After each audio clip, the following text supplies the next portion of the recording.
PM best practices, and we know that there are some parts to replace that um, you know are a little bit difficult to get to. There's been questions of what's the easiest method to replace them, and so we just wanted to cover some of those today. And please ask questions as we go along. If there's something else that you would like to see that we didn't cover, then please feel free to ask. But Nick, you want to switch over to my phone camera here? The first part that I have on a list is the steam actuator seals. And I know we've had some questions about the best way to take these apart. I know that sometimes we take them apart a little bit too far and we create a little more work than what we needed to. So I just wanted to show the easiest way to get to these. So I'll start with the left side seal first. We just remove the cap.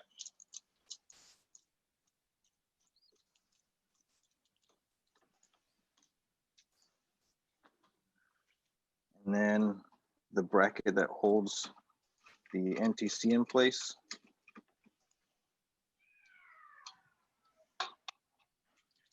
And then the first seal that we get to is just right here. It's kind of hard to see from this camera angle, but it just removes, comes straight out from there.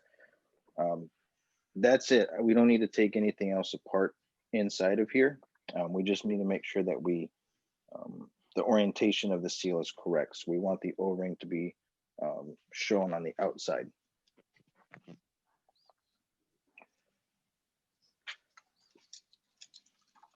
And that's it for that seal. We can just reassemble, which I can do that later. I'll swing over to the other side. I know there's been some problems with some rusted bearings and whatnot, so I'll take apart, again, just take the cap off.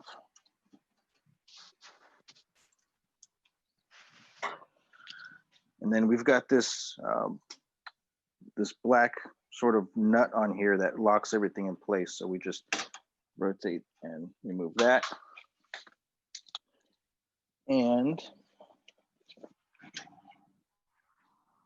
I just use the same screw to use as a handle. And remove the bearings. And then here is our second seal. So again, we just want to make sure that we have the O-ring side facing us to where we can see it. And you can just slide the seal off there and replace it with the new one.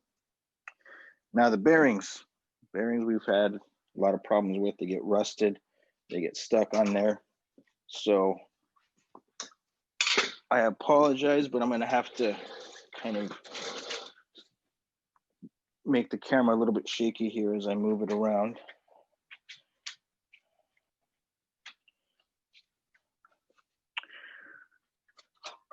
So here in the Southern California market, we have a tech named Ben Cherry. Fantastic tech. He's been here, been a technician for going on 10 years, I believe. He went to Lowe's and purchased these two parts, really plain.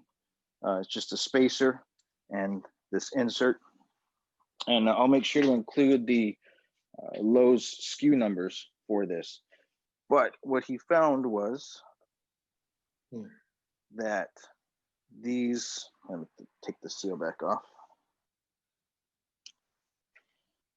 What he found was that when these bearings are rusted in place, that this setup fits on there nicely and you can hammer them off. The first seal, the first bearing,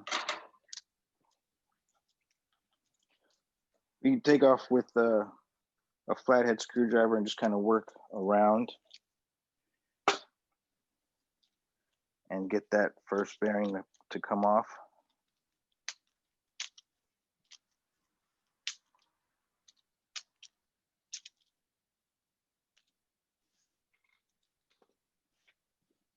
spacer comes off. And then once you have just the one bearing on there, then it fits in there perfectly, and you can tap it down and it gets the bearing right to the edge. So nice. That's the best way. I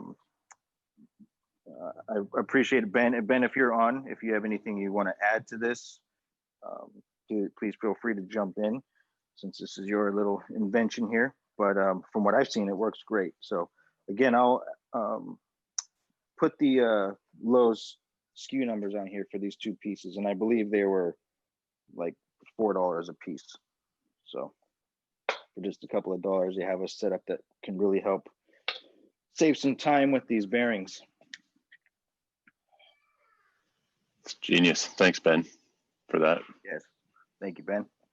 Yeah, no problem. But to get the very end off, I just use like a small 7mm socket just to tap it so it just falls off as well, like a little tiny socket or whatever is going to fit around the plastic piece without impeding the bearing. Okay. Nice. And just so you guys know, we are working on a redesign to get rid of those bearings, to essentially integrate the bearing into the peak shaft. So it'll all be one piece, one injection molded piece of peak that will work a lot better, and you won't have to hammer it apart, hopefully.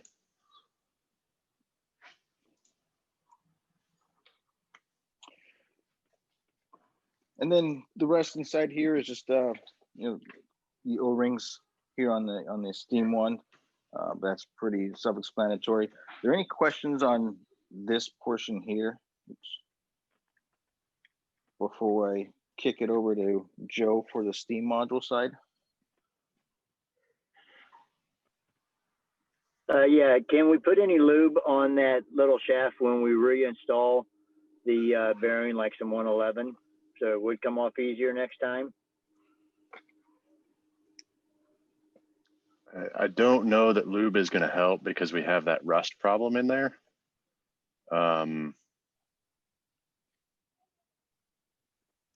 Yeah, I'm hesitant to say yes because that could cause some other issues. So I would say just proceed with the hammer and special Ben Cherry tool for the time being.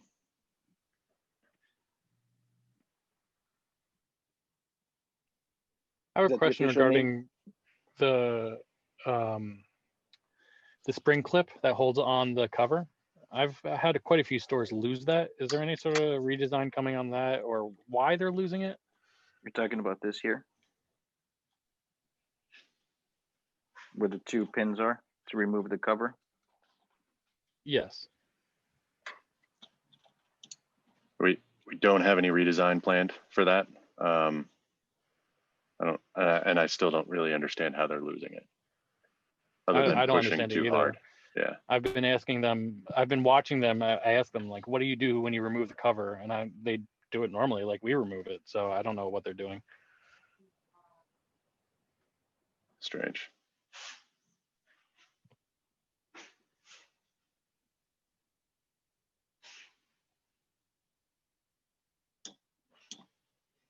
Any other steam actuator questions?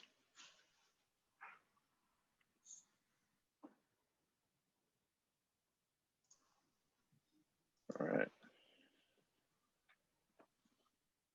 Joe, I'll you're kick up. it over to Joe. All right. He will discuss the steam module valves on the bottom. Yeah, so on the steam module, there's not really a heck of a lot that you do. Of course, there's a lot of checking, but what you do can be tricky because you are replacing the O-ring on the bottom. Now, the valves at the top are so similar to every valve on the Mastrena one, the steam valve and the pressure relief valve, that I don't think we really need to go over that. But what is important is that you do what's on the bottom first. So if you're changing out the O-ring, only one of the three valves in the bottom will get a new plunger, and that's going to be the fill valve. You pretty much have to disassemble anyway to get to the fill valve. But the reason we want you to do those first is that if you do them last and you're flipping over the tank, any scale that might be in that tank is going to be entering into your work with your new valves, with the steam valve and the pressure relief valve. So you want to avoid that. You may end up getting something in an obstacle inside of the valve, so it stops working right after you did the work. So do the bottom first. I'm going to show you how one of these newer special type valves is disassembled and reassembled, just so you get used to it. Now remember that on the PM, it's actually the fill valve, which is the one in the front of the tank that will get a plunger. That's not extremely clear right now on the PM instructions. It's the last thing. It shows you that valve and where it is, but it doesn't say this is the fill valve. It gives you a number, so you kind of have to look for it. So I'm telling you right now, that's which one gets changed. So I'm going to show you how to change those. I'm going to go over to the module.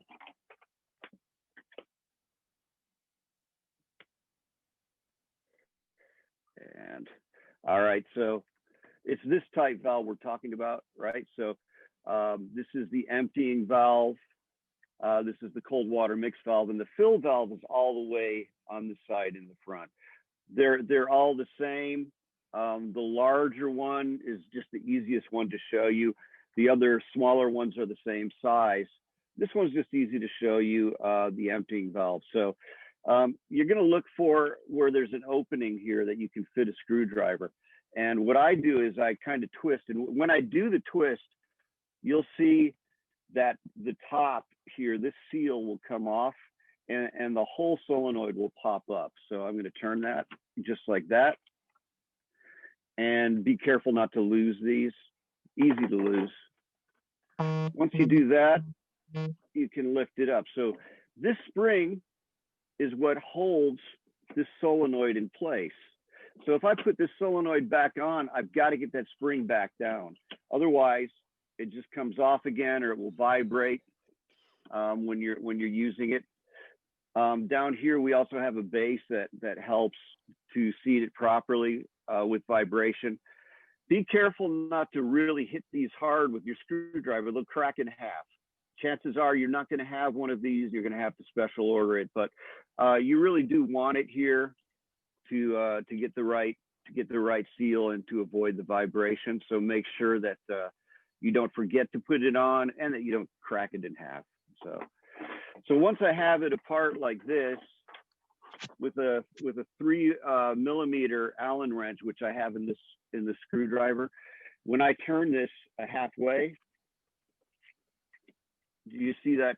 Were you able to see the base as it turned? Let's see, I'll turn it back. So if you look at the base right here, you see that turn, and when it turns, it comes out. This is what you'll be changing. All right. So you can see right here. What's the best way to show it? I think this way. So when you put it in, when you twist it, it locks. So we're going to go ahead and put it back together. Look that way. Also changed the O-ring. Oh, and don't forget the O-ring here, yeah, as well. So this O-ring will also be changed. Okay. So it's O-ring plunger. They'll come as a set.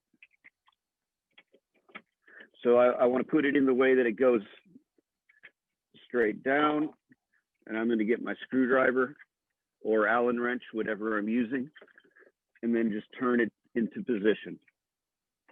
Now it's locked. Now I'll put on the solenoid, and then with my fingernails, I want to get this spring and push it down on either side. A lot of people are wishing and asking, do we have a special tool for that?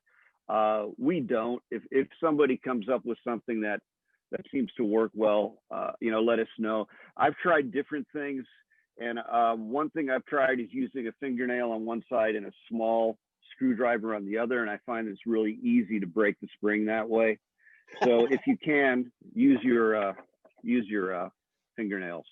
All right, so don't forget this.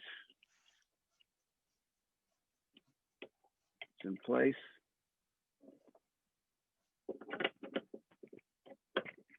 Whoop. Example of how it doesn't fit. All right. And then the spring. This large one I can usually work pretty easily. The smaller ones I have more trouble with. And then don't forget to put this on the top as well. And now it's back together. Okay. Any questions?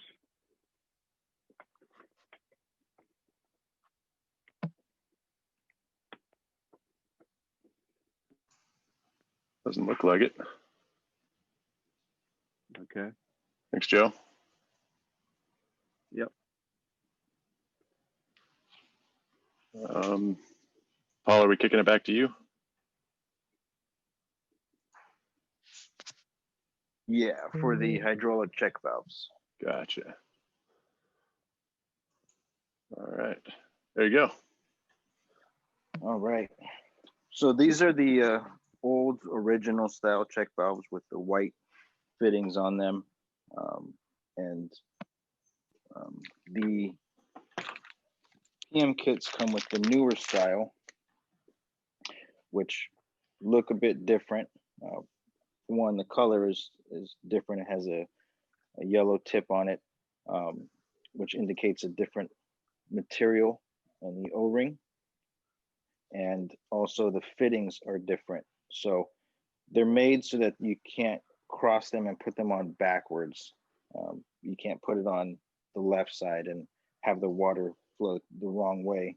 So I don't know how well you guys can see, probably not very good, but it does say in and out on them. So this is for the clean right, hydraulic set clean right. So we would just swap out from the valve itself. We remove this set here and we install, also says here, CR for clean right. We just put this one in its place.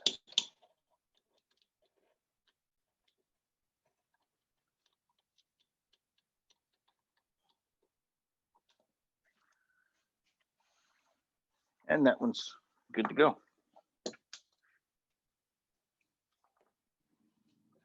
On the back side of the module, we have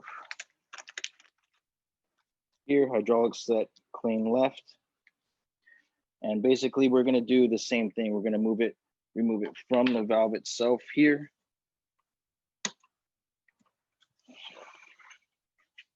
Sorry if the visuals aren't that great. We've got the camera set up right in front.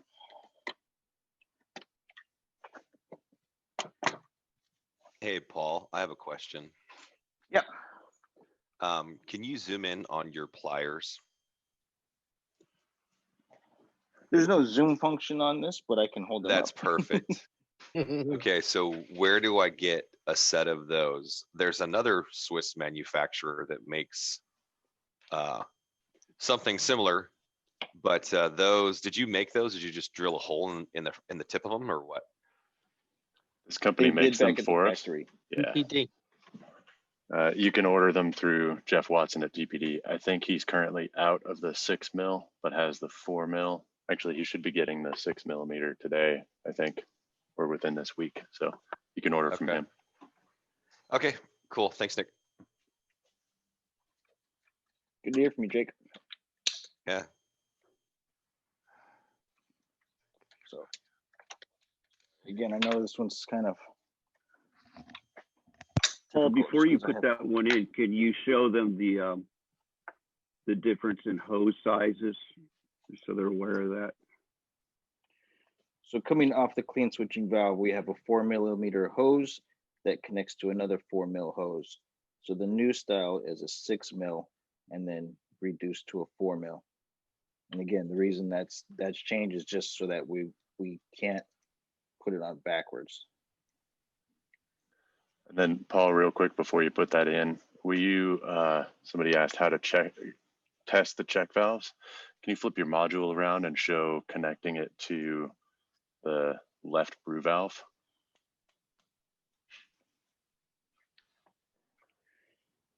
So you come off the exit side here.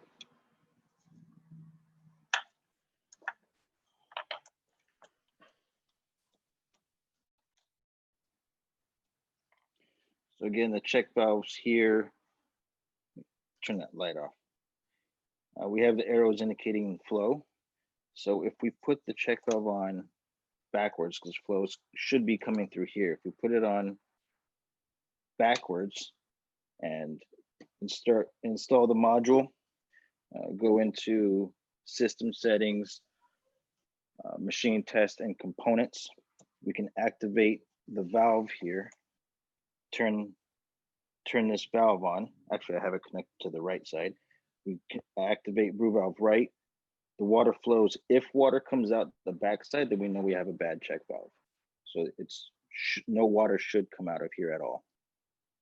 So that's the way you were describing testing that valve. Thanks, Paul.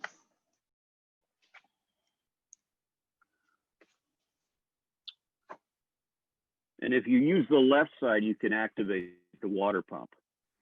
So that would give you a high pressure test. Right, that's true. The same way.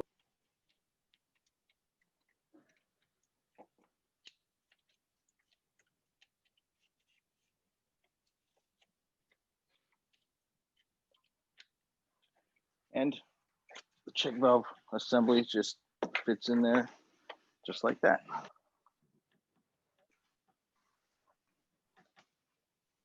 Any questions on the check valves?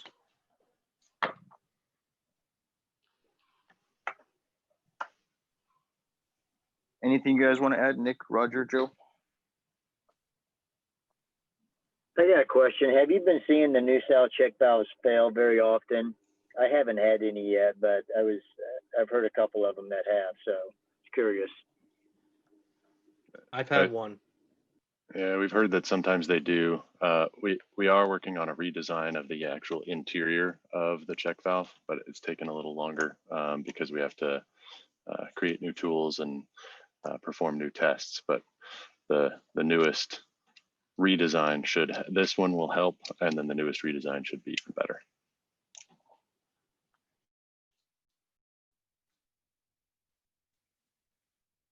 Yeah, if there's any other techs out there that want to chime in on that have had the new check valves failed, we'd love to hear from you.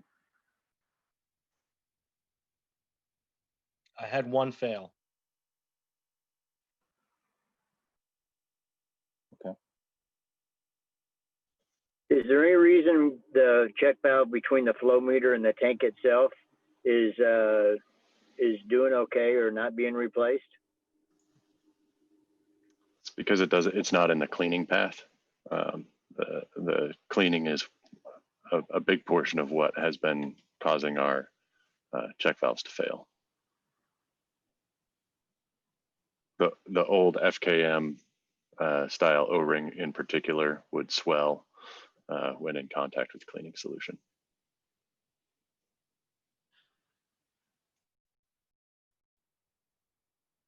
Thank you. Okay. The next portion I wanted to talk about is the PM chip. So the three main modules, hydraulic, mechanical, and steam module, all have a PM chip. And in your PM kits, you get a secondary chip. So all we need to do with this is we just need to connect it here. We do not remove this one. This one's pop riveted in place. That one stays there for the life of the module. So all we do is we just connect this one here. Then it comes with a screw.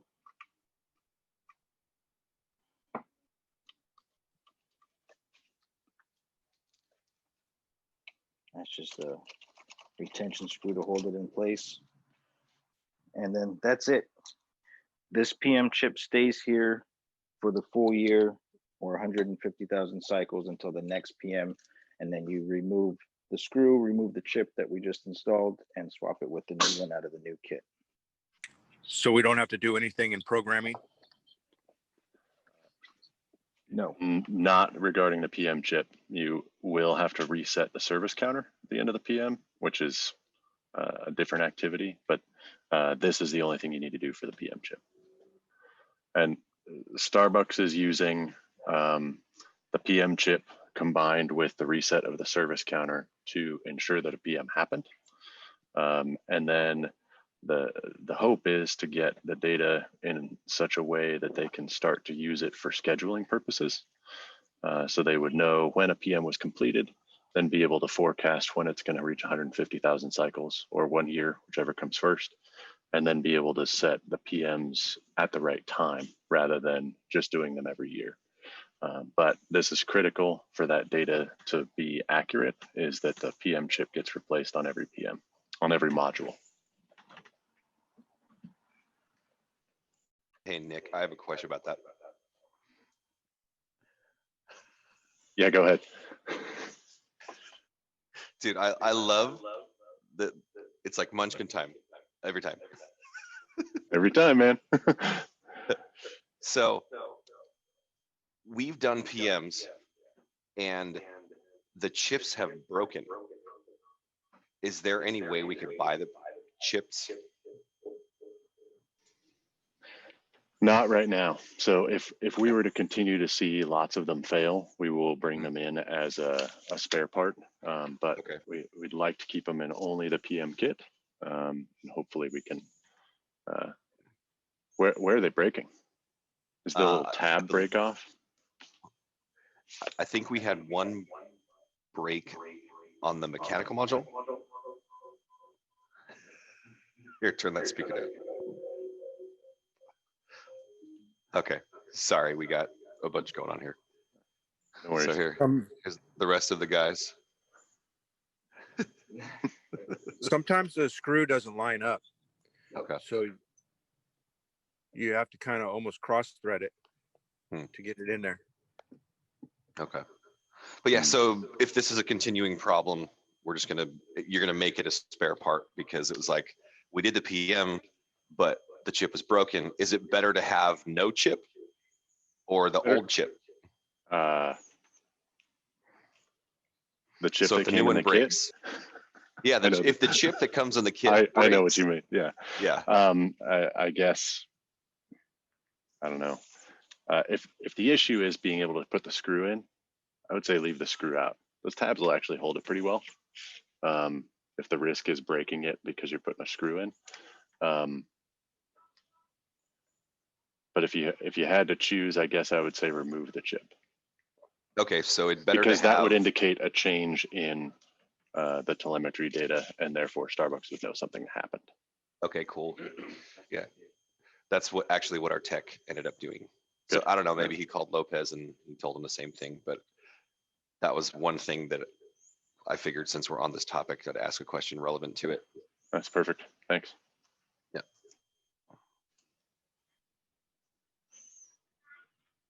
Okay, any other questions?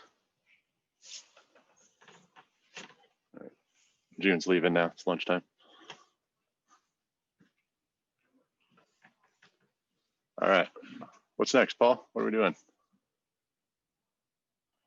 All right, next is the guide sleeve for the brew chamber.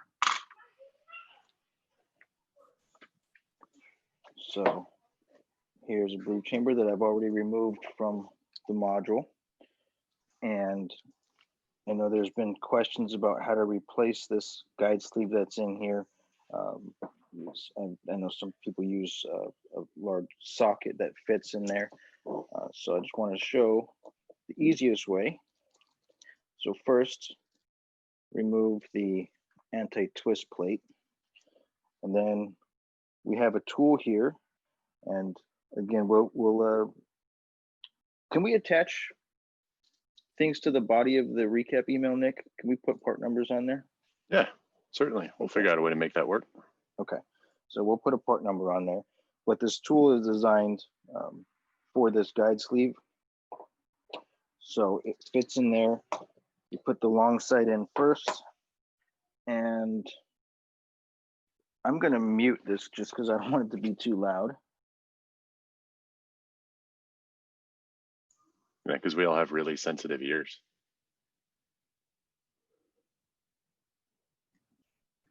Okay, so that knocks our guide sleeve out. And then when we clean this up and we're ready to install the new one, we just reverse the tool. Now we use the shorter end, and this will drive the guide sleeve into the exact depth that we want it to be.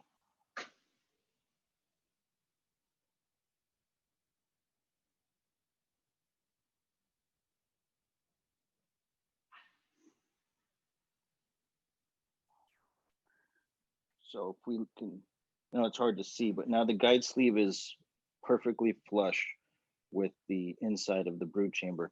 Now the problem is if we use a socket or some other tool that's not designed for this, then the guide sleeve can either be not deep enough or it can go too deep and stick through the other side of the brood chamber.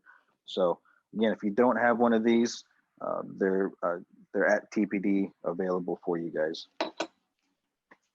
And if it gets driven too deep into the brood chamber, it actually lines up perfectly with the O-ring on the back of the mobile piston, and we'll start to cut it.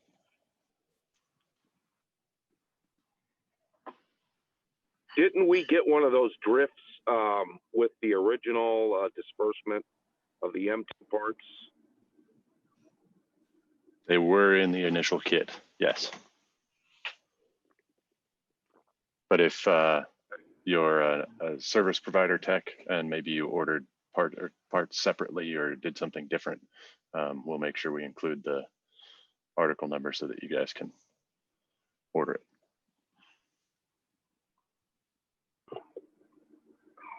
I just wanted to ask if anyone else has trouble from time to time keeping the drift and the collar straight as they're driving it in. I know every once in a while I'll be driving one in and it seems to just slightly go off center as I make those first few contacts. And then if it got even a little bit off center by the time it's driven all the way in, it's just something about it has gotten just enough off that the mobile piston doesn't slide easily in it. It seems to be a snug fit, so something has gotten scuffed up in there. And I'm just wondering if anyone else ever has that issue or what they do to prevent that issue.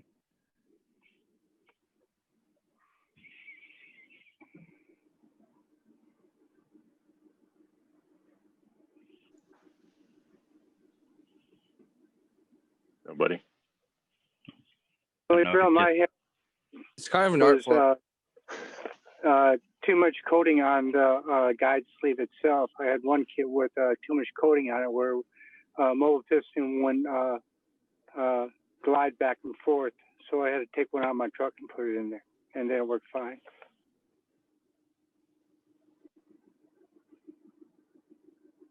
Yeah, I think it's also possible if it's not quite clean enough inside. I think driving the old sleeve out can sometimes leave some of that coating inside the brood chamber. So if there is a little bit extra there, you can end up squeezing it too small. But yeah, I think it is a little bit of an art form to drive it straight. Yeah, especially since I use a towel between the surface and the brood chamber, and if you don't have that towel like perfectly aligned so that everything stays straight, that's the first little knock gets everything. All right, thanks, guys. Mm-hmm.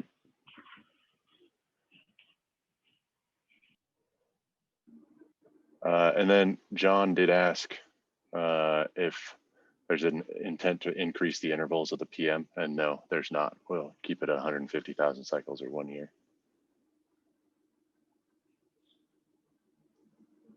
I can't say it'll never happen, but right now our intent is to keep it the way it is.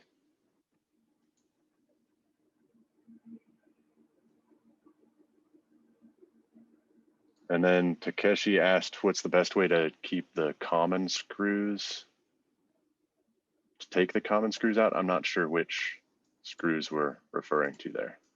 I think he's talking about the screws for the PM chips. If you're trying to replace a chip. Oh, if they're stripped? Yeah. easy outs or just any of the, easy out is probably the best way to remove those if it's stripped out. Is there some reason why they went with non-magnetic screws on this thing?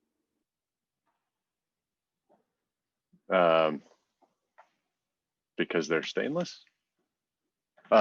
It was to keep everything consistent throughout all the different parts of the machine. And we have less chance of something getting cross-threaded if it's stainless to stainless than we do if it's mild steel to stainless. Not just to make your life hard, I promise. Sure. No, but what you could do is dip your screwdriver tip in your moly coat, and then the screw will stick to the tip of your screwdriver. Yep.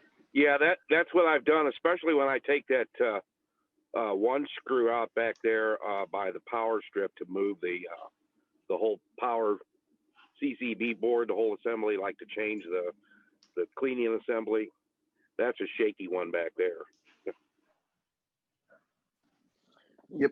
Ben beat me to it. That's exactly what I was going to show. I just put a little bit of moly coat on the screwdriver, and then that holds your screw in place for those difficult to reach spaces. Cool. All right, we kicking over to Roger now. We had one other question from John about a max count, a grinding count on burrs. We don't really have one, but we will replace the regulars at 150,000, and we're still trying to determine if we replace the left and rights on the refurb after the 3rd year or not.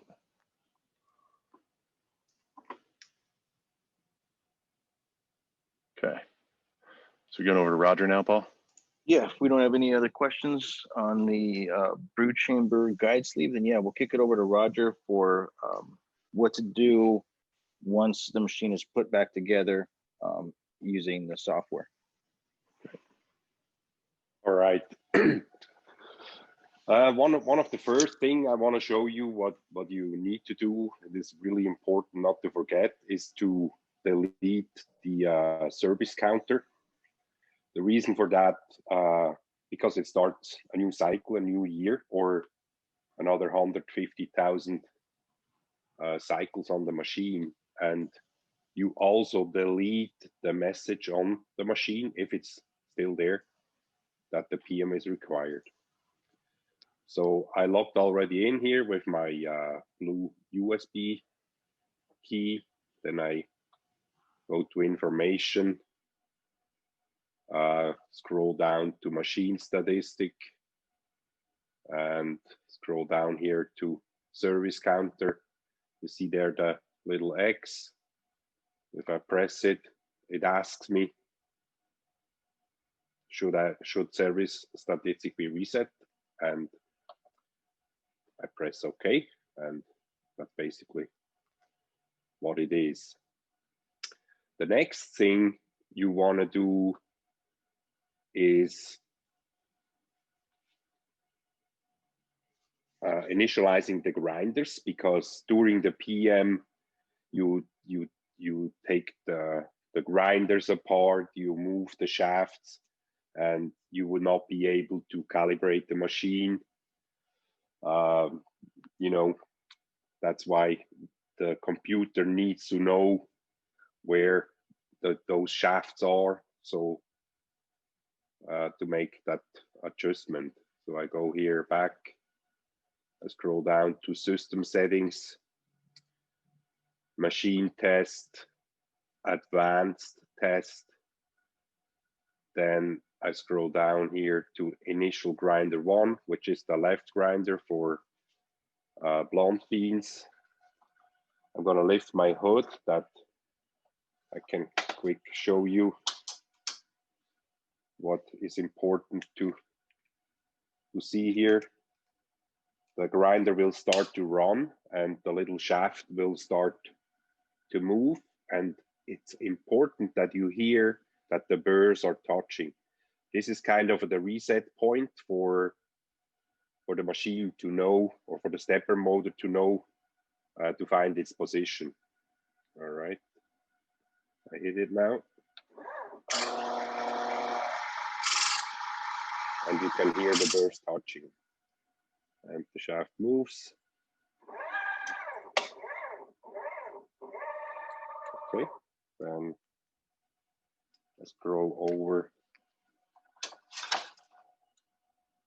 here with the little arrow to the second page, grinder 2. Do basically the same.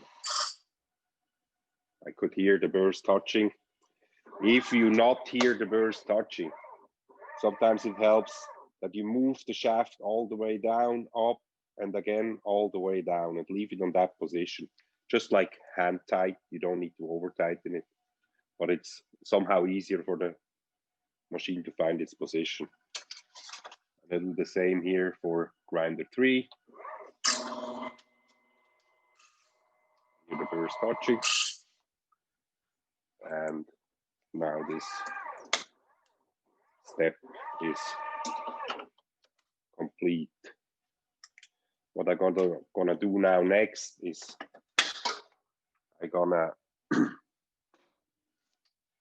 calibrate my flow meter. I think this is also important.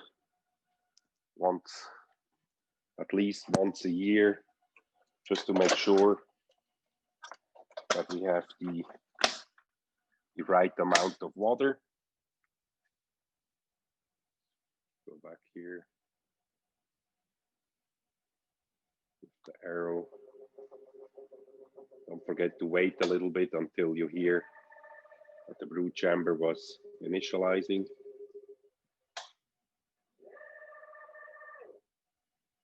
Then I scroll here to machine calibration, a water flow meter.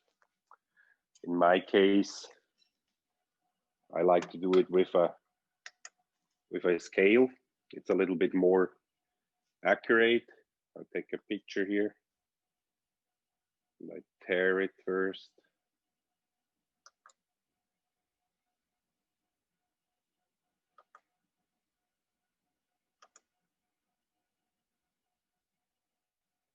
Here. And I hit here. Start flow meter calibration process. You will need a cup measurement more than 300 milliliter. You can take a cup whatever you want. It needs to have minimum 300 milliliter. Then hit the check mark, and the machine will try to pour 300 milliliters.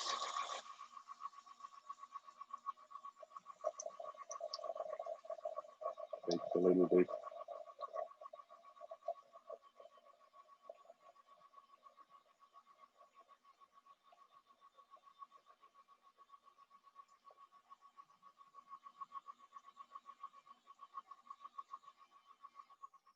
All right.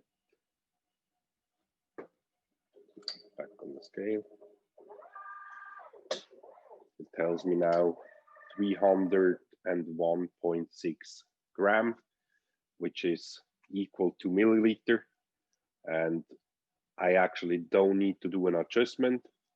I would say up to 5 grams, you will not see a difference. If you do it with a measurement cup, that's perfectly fine. So I don't need to do an adjustment. But for example, if I have like 280 grams or milliliter, I scroll over here and click and tell the machine how much I measured, and the computer will do the math, and so that we have the correct amount of water for our shots. All right. Cool. Next thing, I'm gonna put beans in my machine.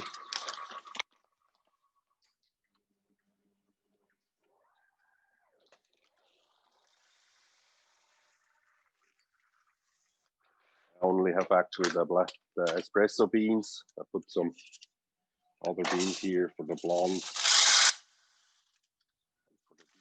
Just to demonstrate possibilities you have to do that calibration. So either you go in here, enter your setting, and down here you have the possibility to do the auto calibration. What this one is doing, it's pulling basically 30 shots.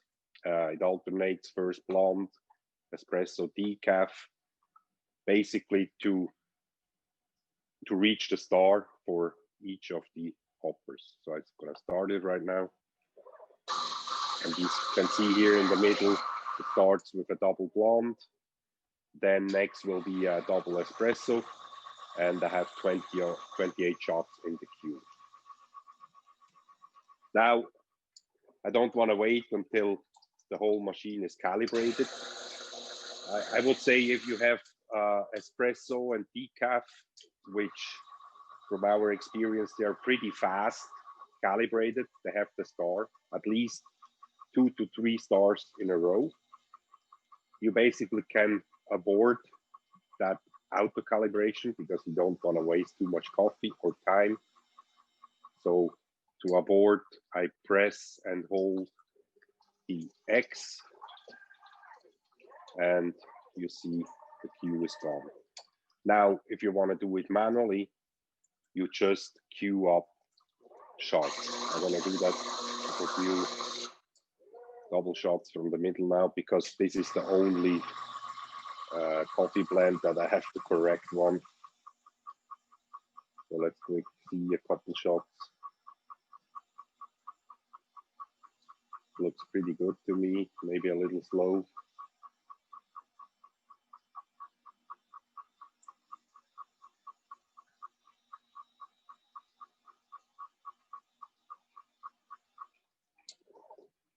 Yeah, that wasn't the star yet. And remember, when we did the webinar for our ISQ, the ISQ is doing an adjustment on the 6th shot. It takes 5 shots, and it will take the median value and do an adjustment with the little stepper motor. But I think I'd rather that we don't waste too much time to wait that we have to start here. I wonder if anybody has a questions.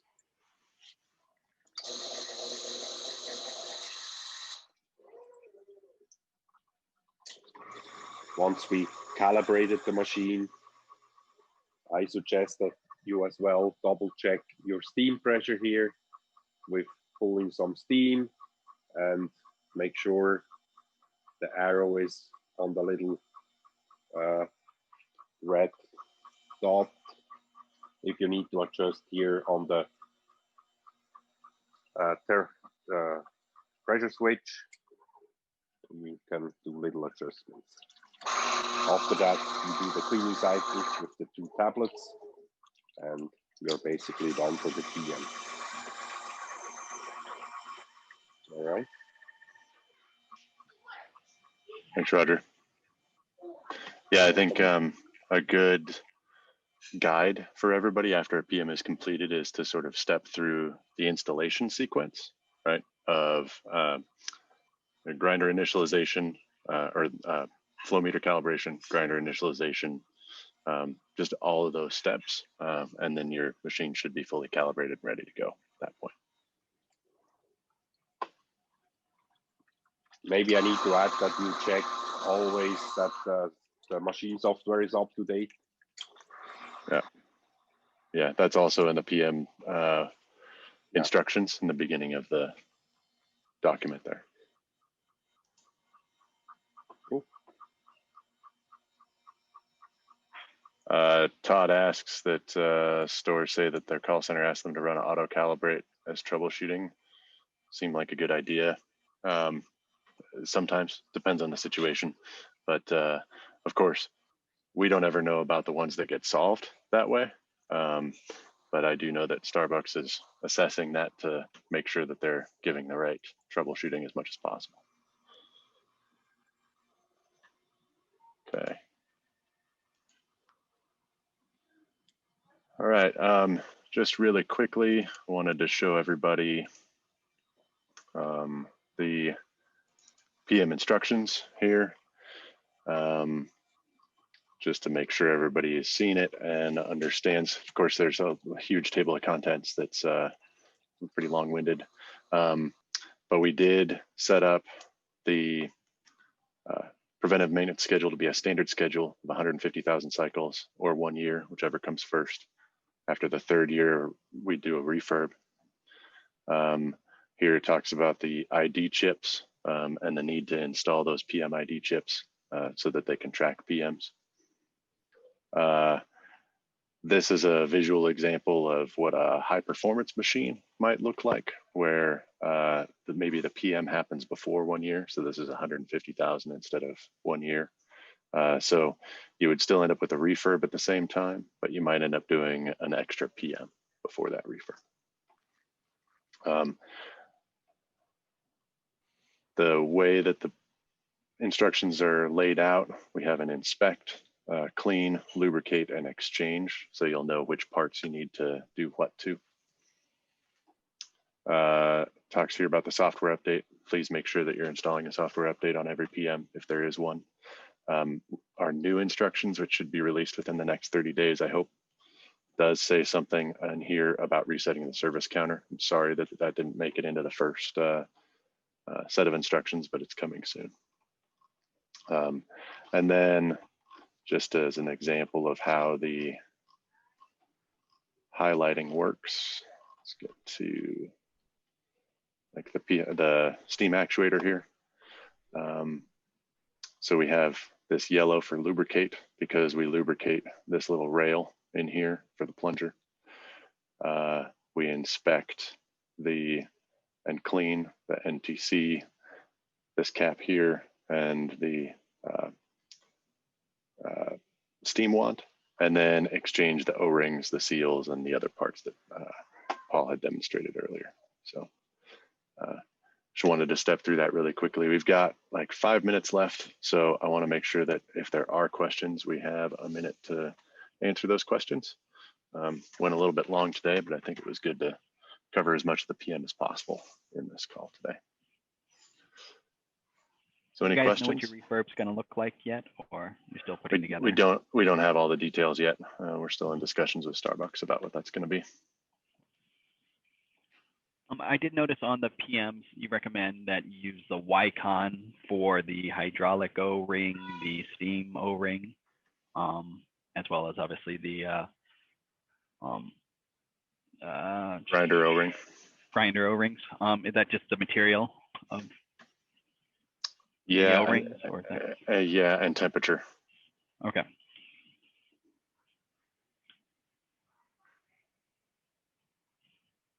Thank you. Yep. Any other questions? What about cleaning solution? Like is Ernix a good solution for just soaking the parts to clean and all that stuff? Because I found my brew chamber, like the top portion of the brew chamber kind of get discolored compared to the stainless steel body. Sometimes.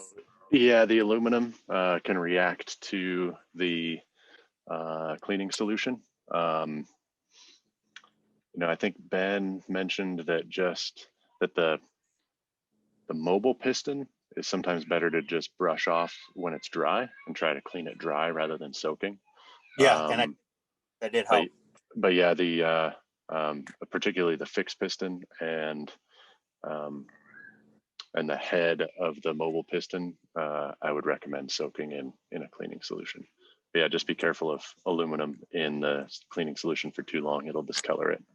Got it.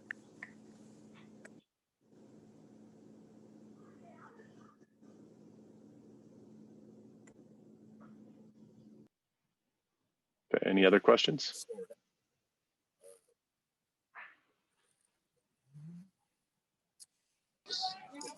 Yeah, hello. If we showed up late, is there a way of reviewing what we missed? Yep. So we Okay. will send out a recap email in the next couple of days that'll also have a link to the video on YouTube so that you can review the whole video and watch us do this all again Okay, awesome. many times as you want. Okay, thank you. There'll also be a link in there for to give some feedback on how we did, how the quality was, and potentially a way to give us feedback on what next topics should be. Our next topic will be water flow errors, and then the January call we haven't decided yet, so we'll take recommendations for that. Is there a link in there for the past sessions that you have done? No, but maybe I can put a link in for the playlist. And we'll put a playlist together. Let's try that. That'd be great. Thank you. Yep.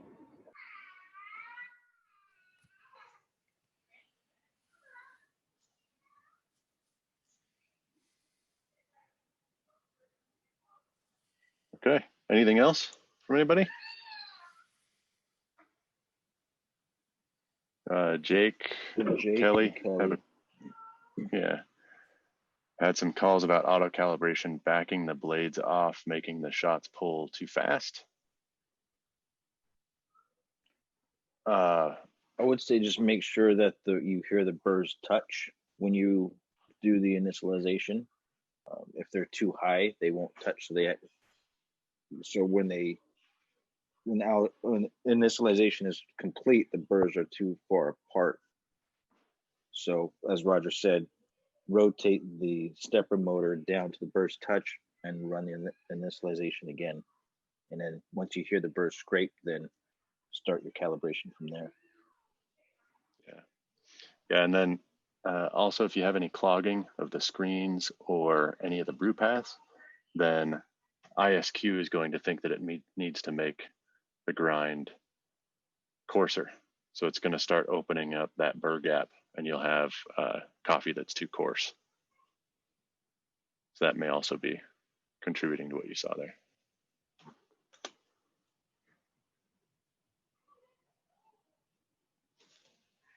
Okay. Time for one more question. Any other questions? Yeah, this is Glenn. I guess it was the last meeting. I made a reference to I got a call on the tech line on a machine a vendor was working on that was throwing intermittent water flow errors. It was usually pulling stars on shots, but what was strange was you could hear, and he took a video of it. You could hear this kind of as the shots were pulling, and it was only on shots. It wasn't on rinse. And I never could find that video to post on Slack. But lo and behold, last week I went into a store. The symptom with that one was intermittent powder quantity errors. And when I went into the machine and they had quit using it, I woke the thing back up and immediately it started to do a rinse. And I heard the same thing, except it was much louder as that one that tech had. And I mean, the needle on the gauge was really bouncing. It was doing it on everything. And what it turned out to be was the pump head. There was something wrong with the pump head. I wound up changing out the pump head. Water flowed nice. It must have ruined the water pressure gauge on there because I had to replace it. But that's probably what that guy was experiencing. That pump head was going out. I've never seen one go out like that on an M1 before, but that's what it was. Cool. Thanks for the follow-up.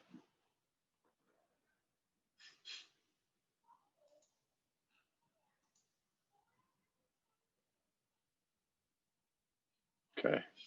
Any other questions? All right. Thanks, everybody. Really appreciate your time. And have a great couple of weeks, and we'll see you back here. Yep. Thank you, everyone. All right. Thanks. Have a great day. Thanks, guys. Thanks, everybody. Yep. Bye. Bye. Thanks. Thanks again. Have a good weekend.